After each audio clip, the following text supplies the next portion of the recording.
Doctor Arpana Rawat YouTube channel पर आप सभी का एक बार फिर से स्वागत है। आज का यह वीडियो कक्षा 11 के लिए है और आज के इस वीडियो में आप समझेंगे शेखर जोशी जी की रचना गलता लोहा के महत्वपूर्ण प्रश्नों के उत्तर।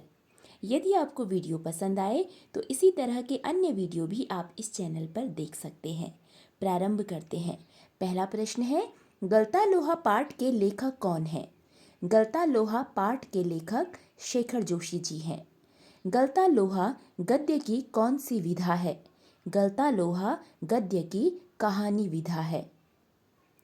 गलता लोहा कहानी में किस समस्या को उजागर किया गया है? गलता लोहा कहानी में समाज के जातिगत विभाजन की समस्या को उजागर किया गया है। अगला प्रश्न है, धनराम के पिता का क्या नाम था? धनराम के पिता का नाम गंगाराम था। धनराम ने किस कक्षा तक पढ़ा था? धनराम ने तीसरी कक्षा तक पढ़ा था। धनराम क्या काम करता था? धनराम लोहार का काम करता था। अगला प्रश्न है, मोहन के प्रारंभिक विद्यालय के अध्यापक कौन थे? मोहन के प्रारंभिक विद्यालय के अध्यापक श्री त्रिलोक सिंह थे। मास्टर त्रिलोक सिंह जी की आवाज़ कैसी थी? मास्टर त्रिलोक सिंह जी की आवाज़ कड़क थी। सारे बच्चे उनकी आवाज़ सुनकर ही बहुत डर जाते थे। वो बहुत ही कड़क आवाज़ में बोलते थे। मोहन कैसी बुद्धि का बालक था? मोहन कुशाग्र बुद्धि का बालक था।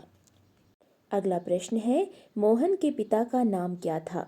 मोहन के पिता का नाम वंशीधर था। वंशीधर का मुख्य व्यवसाय क्या था? वंशीधर का मुख्य व्यवसाय पुरोहिताई था। मास्टर त्रिलोक सिंह की किस बात से छात्र डरते थे? मास्टर त्रिलोक सिंह की छड़ी की मार से सभी छात्र बहुत डरते थे।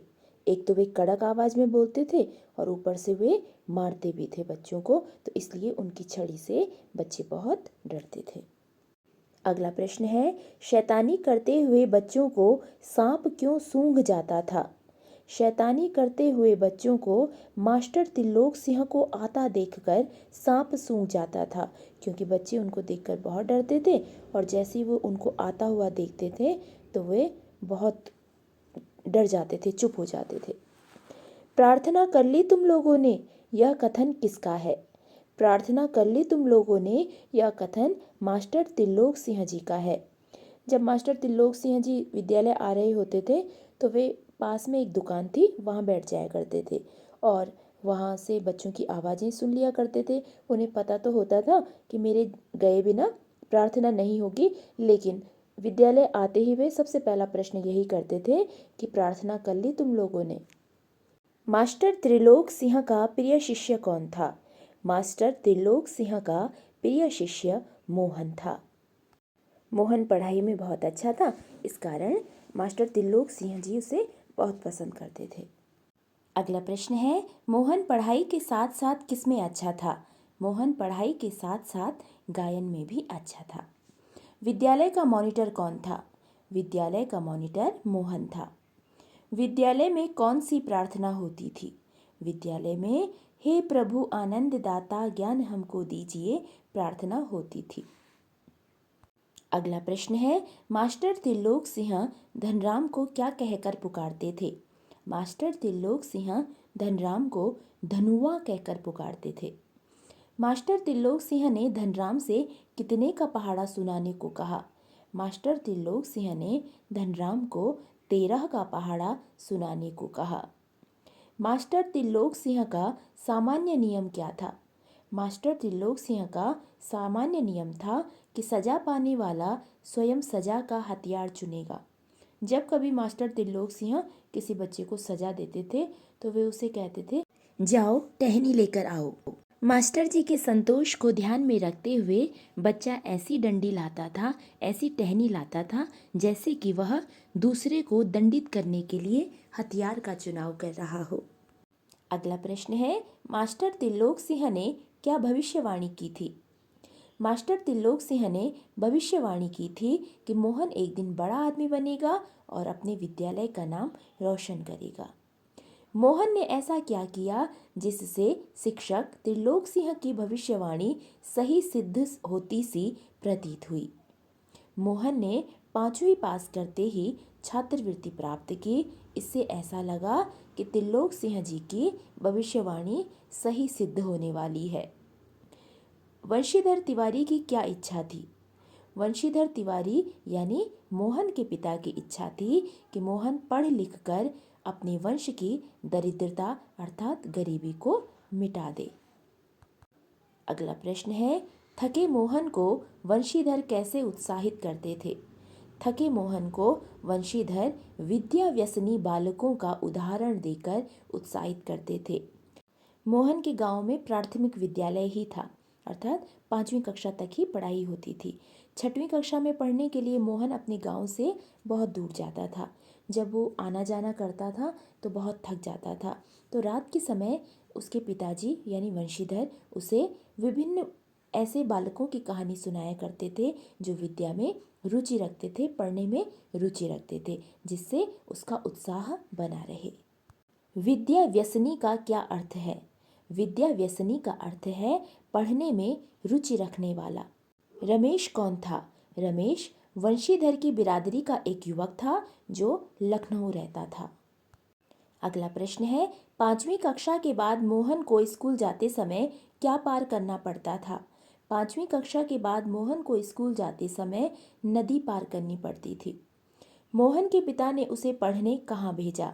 मोहन के पिता ने उसे पढ़ने के लिए लखनऊ भेजा। वंशीधर ने मोहन को लखनऊ किसके साथ भेजा था? वंशीधर ने मोहन को लखनऊ रमेश के साथ भेजा था। मोहन के गांव में कक्षा 5 तक ही विद्यालय था। कक्षा 6 से मोहन पढ़ने के लिए बहुत दूर जाता था। उन्हीं दिनों गांव का एक युवक जो लखनऊ रहता था वो गांव में आया था, जिसका नाम रमेश था। वंशीधर ने रमेश से मोहन के पढ़ाई के बारे में चर्चा की कि गांव से बहुत दूर पढ़ने के लिए जाता है, बरसात के मौसम में नदी भी आई रहती है, और उसको अपनी परेशानी बताई। तो रमेश ने ही उन्हें कहा कि वो मोहन को उसके साथ लखनऊ भेज दें, लखनऊ में उसकी अच्छी पढ़ाई होगी। अगला प्रश्न है, रमेश को मोहन कैसे रखता था? रमेश को मोहन घरेलू नौकर की तरह रखता था। मोहन शहर के स्कूली जीवन में अपनी पहचान क्यों नहीं बना पाया? मोहन नए वातावरण और काम के बोझ के कारण शहर के स्कूली जीवन में अपनी पहचान नहीं बना पाया।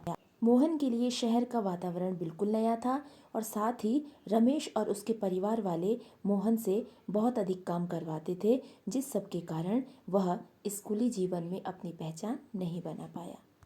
क्या बहाना करके मोहन को गर्मी की छुट्टियों में गांव नहीं जाने दिया जाता था? अगले दर्जे की तैयारी का बहाना करके मोहन को गर्मी की छुट्टियों में गांव नहीं जाने दिया जाता था। रमेश और रमेश के परिवार को मोहन के रूप में एक घरेलू नौकर मिल गया था, इसलिए गर्मियों की छुट्टियों में भी वे उससे काम करवाते थे और गांव में उसके पिताजी को यह खबर भिजवा दी जाती थी कि वो अगले दर्जे की तैयारी कर रहा है। अगले दर्जे की तैयारी अर्थात अगली कक्षा के लिए तैयारी कर रहा है। अगला प्रश्न है, 8वीं कक्षा के बाद रमेश ने मोहन को कहाँ भर्ती किया? 8वीं कक्षा के बाद रमेश ने मोहन को तकनीकी स्कूल में भर्ती किया। मोहन ने अपने पिता को अपनी पढ़ाई की वास्तविकता क्यों नहीं बताई? मोहन अपने पिता को दुख नहीं पहुंचाना चाहता था, इसलिए उसने अपने पिता को अपनी पढ़ाई की वास्तविकता नहीं बताई। मोहन के पिता को क्या विश्वास था? मोहन के पिता को विश्वास था कि मोहन एक दिन बड़ा अफसर बनकर आएगा। अगला प्रश्न है, मोहन के पिता ने धनराम से क्या झूठ बोला? मोहन के पिता ने धनराम से झूठ बोला कि मोहन की नियुक्ति सेक्रेटेरिएट यानी सचिवालय में हो गई है। धनराम को किस पर पूरा यकीन था? धनराम को त्रिलोक सिंह की भविष्यवाणी पर पूरा यकीन था। त्रिलोक सिंह जी ने भविष्यवाणी की थी कि मोहन एक दिन बड़ा आदमी बनेगा और विद्यालय का नाम रोशन करेगा। मोहन किस कक्षा तक पढ़ पाया? मोहन केवल 8वीं कक्षा तक ही पढ़ पाया। अगला प्रश्न है, खेत में जाते समय मोहन घर से क्या लेकर निकला? खेत में जाते समय मोहन घर से हंसुआ लेकर निकला। मोहन हंसुआ लेकर किस उद्देश्य से निकला था? मोहन हंसुआ लेकर खेत में उगी झाड़ियां काटने के लिए निकला था। हंसुए की धार कैसी हो गई थी? हंसुए की धार कुंद हो गई थी। अगला प्रश्न है, मोहन के पैर अनायास ही किस टोले की ओर मुड़ गए? मोहन के पैर अनायास ही शिल्पकार टोले की ओर मुड़ गए। बेचारे पंडित जी को तो फुर्सत नहीं रहती, लेकिन किसी के हाथ भिजवा देते तो मैं तत्काल बना देता। यह कथन किसका है? यह कथन धनराम का है। मोहन घर से खेतों की झाड़ियां काटने के लिए हंसुआ लेकर निकला था। जब उसने देखा कि उसकी धार कुंद है तो वह उस पर धार लगवाने के लिए धनराम के आफर में चला गया। अपने आफर में मोहन को आया हुआ देखकर धनराम ने यह कथन कहा। मोहन का कौन सा व्यवहार धनराम को हैरान कर रहा था? मोहन का धनराम के पास बैठे रहना धनराम को हैरान कर रहा था।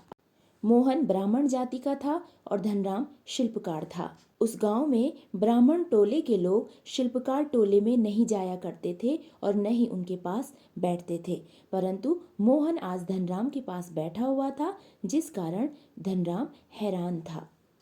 अगला प्रश्न है, लोहे की मोटी छड़ को धनराम किस आकार में मोड़ने का प्रयास कर रहा था? लोहे की मोटी छड़ को धनराम गोलाकार मोड़ने का प्रयास कर रहा था। धनराम को मोहन के द्वारा लोहे को गोलाकार देने के कार्य पर ज्यादा आश्चर्य क्यों हुआ? मोहन पुरोहित खानदान से था, इसलिए धनराम को मोहन के द्वारा लोहे को गोलाकार देने के कार्य पर आश्चर्य हुआ। उन दिनों ब्राह्मण लोग लोहे का काम नहीं करते थे, परंतु मोहन ने कक्षा 8 के बाद ये कार्य सीख लिया था। धनराम को इस विषय में पता नहीं था कि मोहन को ये काम आता है, इसलिए धनराम को आश्चर्य हुआ। मोहन की आंखों में कैसी चमक थी? मोहन की आंखों में सर्जक की चमक थी। अगला प्रश्न है, कहानी में गोपाल सिंह कौन है? कहानी में गोपाल सिंह एक दुकानदार हैं जिनकी दुकान विद्यालय के पास थी। सांप सूंघ जाना का क्या अर्थ है? सांप सूंघ जाना का अर्थ है चुप हो जाना। अनुगूंज का क्या अर्थ है? अनुगूंज का अर्थ है प्रतिध्वनि, कानों में गूंजने वाली आवाज। तो ये थे गलता लोहा के महत्वपूर्ण प्रश्नोत्तर। यदि पाठ से संबंधित आपका कोई प्रश्न हो तो आप मुझे कमेंट में लिख सकते हैं। वीडियो में अंत तक बने रहने के लिए धन्यवाद।